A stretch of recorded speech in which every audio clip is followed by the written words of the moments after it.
behalf of NASI, I would like to welcome you all to our Social Security Academy for Interns. Don't leave Washington clueless about Social Security. Feel free to applaud. Yes, we're excited. Today is a great day, and I'm excited that everybody's here. And I just want to tell you a little bit about today and about NASI. NASI is a nonpartisan organization that has worked for the past 22 years to deepen and broaden the understanding of social insurance, and is important in economic security and in building a vibrant economy. From its beginning, NASI's founders were concerned with fostering the next generation of leaders on the topic of social insurance. That's why today is an important day. An important day not because after months of planning, countless meetings, hundreds of emails, and probably a few late nights in the office, the Social Security Academy for Interns is finally here. Today is an important day because of you. You have all gathered here today to learn and engage each other on Social Security, a program that is important to all of us regardless of age, gender, or our economic status.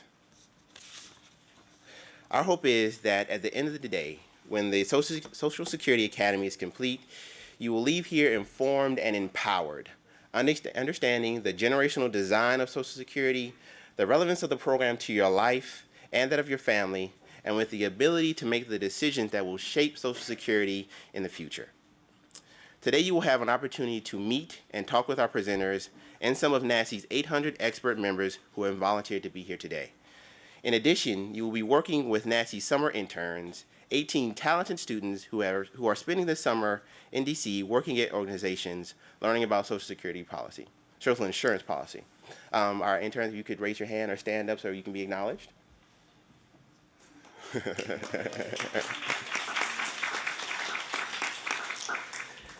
This year's Social Security Academy has been somewhat of a labor of love, and I would like to thank the great team of staff and interns who have worked with me to make this day possible.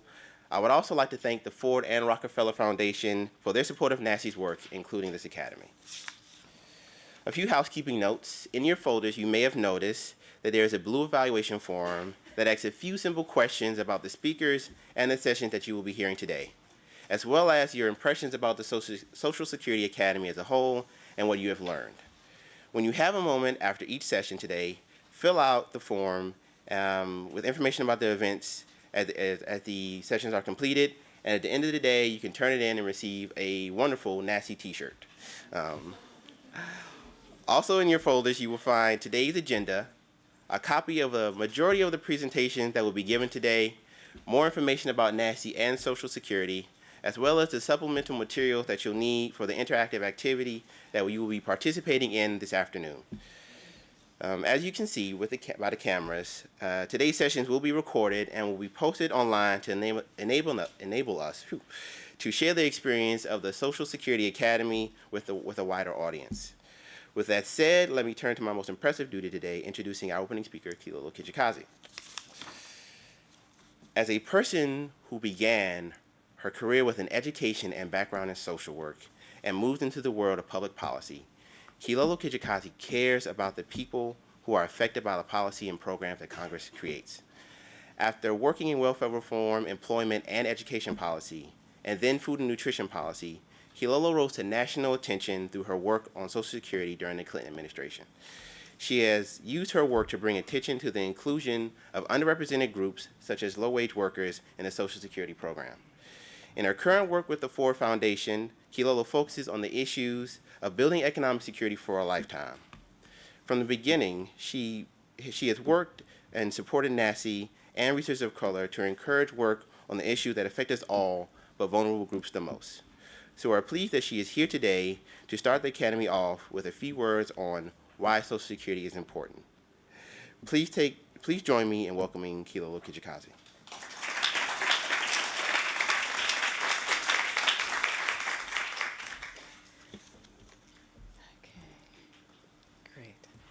Thank you, Deric, especially for all the hard work that you've done on this forum, and thank you, NASI in general, all the staff and the interns for putting together such a great forum. This has been an exciting event each year, and I always look forward to participating in it. Thank you for asking me to come again. Okay, so why is Social Security relevant for young people? What you will undoubtedly hear throughout this forum is that Social Security is an essential asset for young people. It is not just a retirement benefit. Nearly 4.5 million people receive Social Security are under age 40. These are workers who become disabled. They're spouses of workers who have either become disabled or died. And they're also children of workers who have died or become disabled or have retired. And while we all want to believe that we're going to be strong and healthy throughout our lives, in reality, some of us will face death or disability before we retire.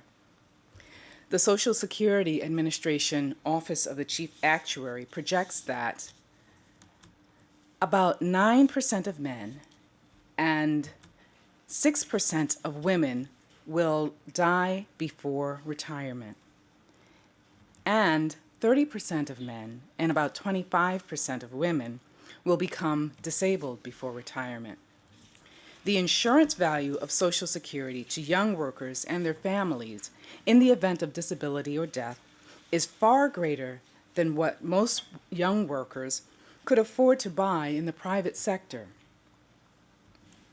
The Office of the Chief Actuary estimated that in 2006, if a 30-year-old worker who has a spouse aged 28 and two young children was earning about $25,000 to $30,000 and became disabled, that worker and the worker's family would receive Social Security disability benefits with a value equivalent to a $415,000 disability insurance policy.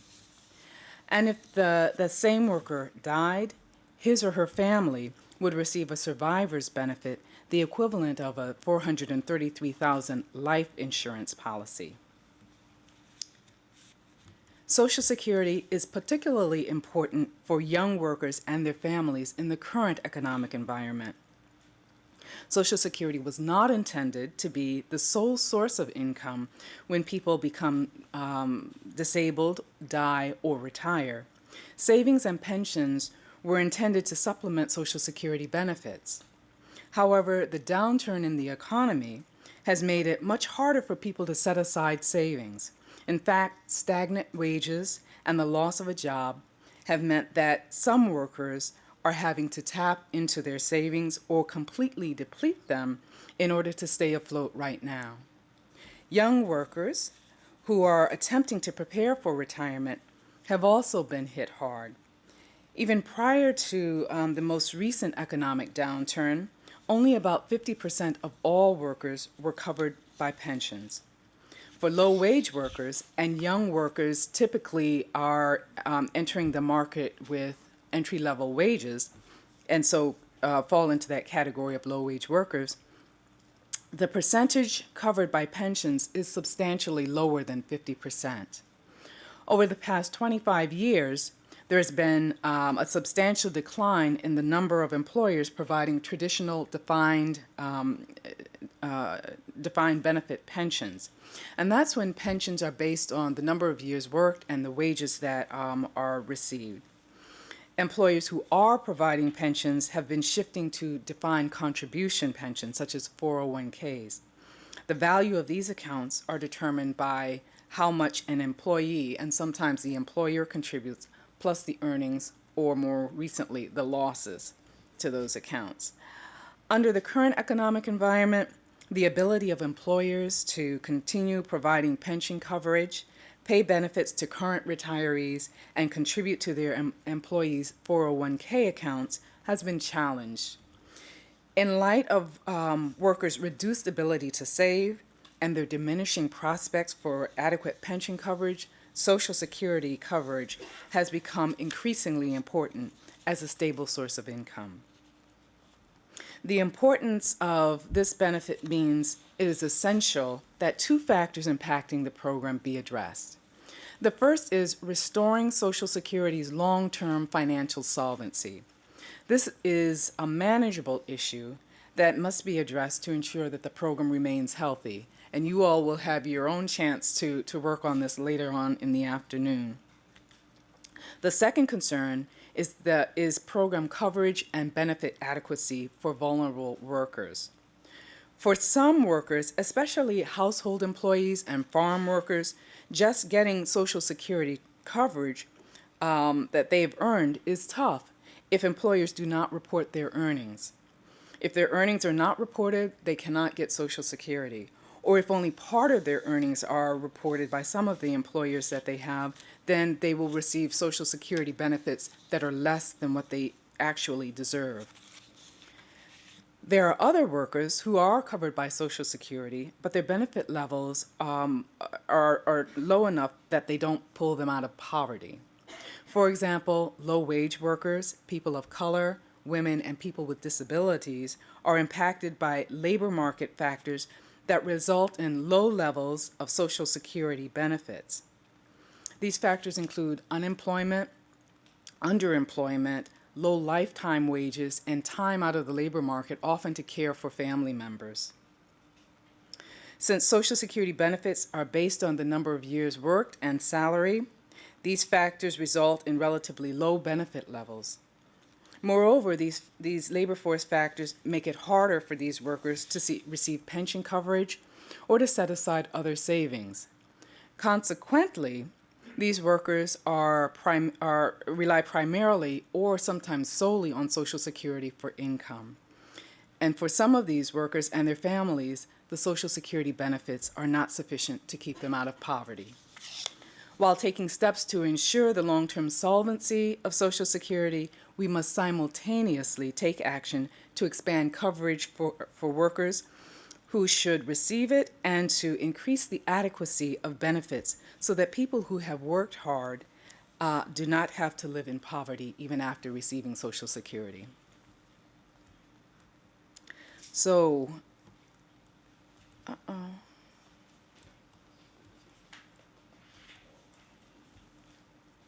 I go backwards? I think I'm missing a There's slide. always something. Yeah. Let's see if we can go back. Okay.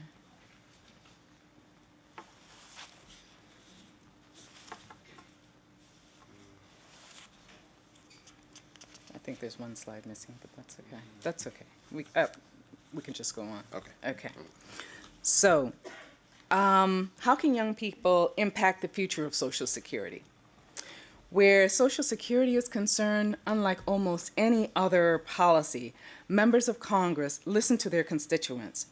For the most part, members want to make sure that their constituents, that they are respecting their constituents' views before taking a position on Social Security, because this issue can determine whether or not they get voted back into office. Like previous generations, young workers have a simultaneous responsibility for contributing to the coverage of current beneficiaries while preparing for their own retirement in the future.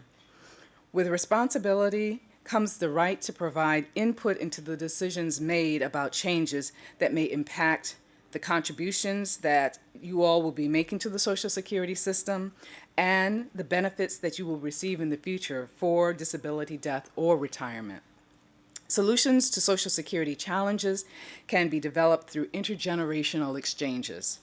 One of the Ford Foundation's grantees, the Center for Policy Research on Aging at UCLA, is taking this approach with the Latino community.